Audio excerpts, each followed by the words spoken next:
now, a wood chopping time quick tip.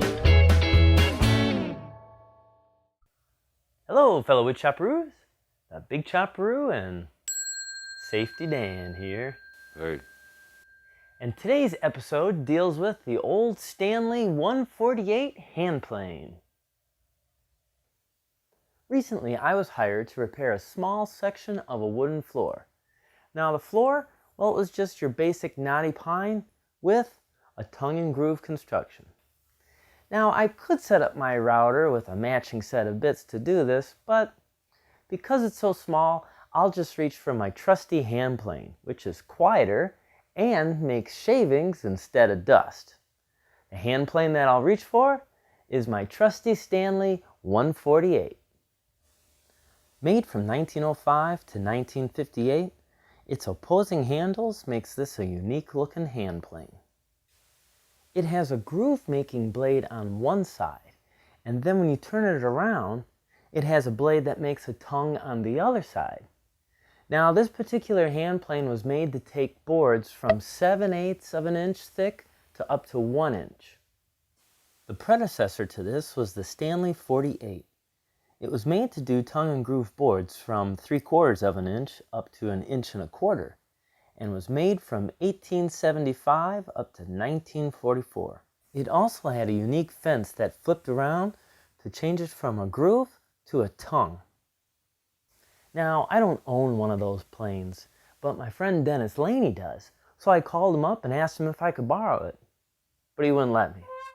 But that's okay. My Stanley 148 will work just fine, and here's why.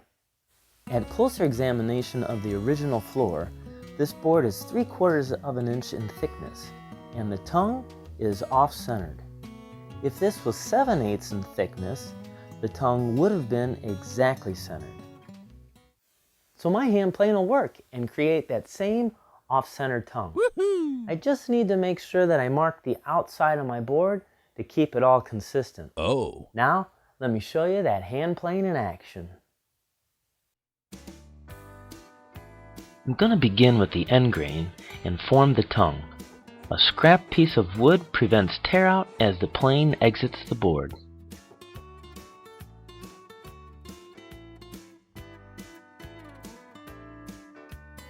I've now flipped the board end for end, and I'll do the same with the scrap piece of wood and form the groove.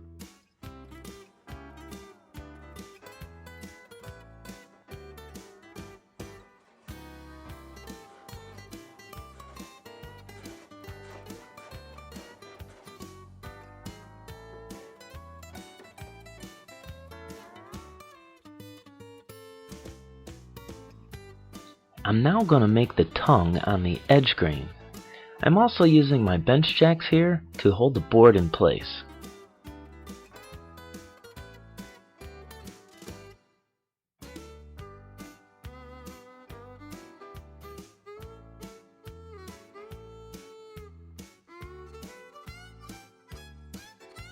With a few passes, the tongue is made, and then I'll flip the board over and turn the plane around to plow the groove.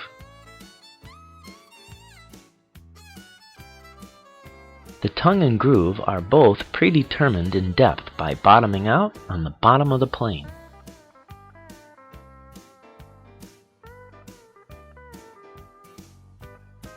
And it's as simple as that. You've just made a tongue and groove board. A note of interest here, on the bottom of the original board, it had these wide grooves in it.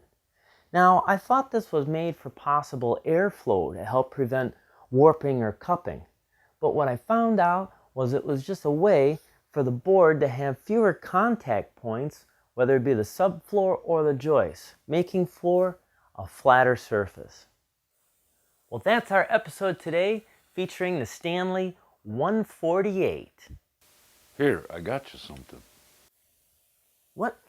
Wow, a Stanley 48? Where'd you get this? Let's just say I found it. Wait a second. This looks like Dennis Laney's. You didn't steal this, did you? What do you mean?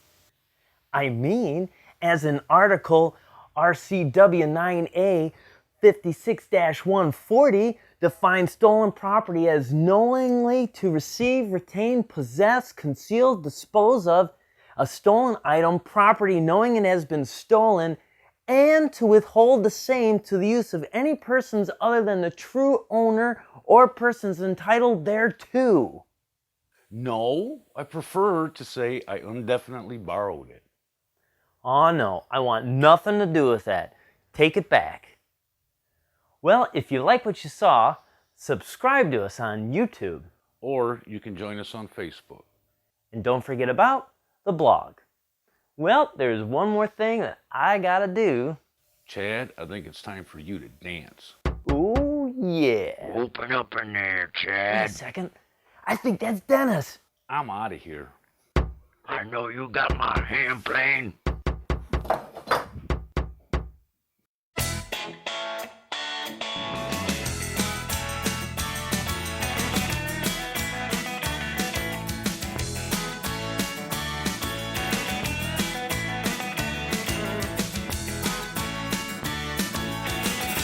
Support for this program provided by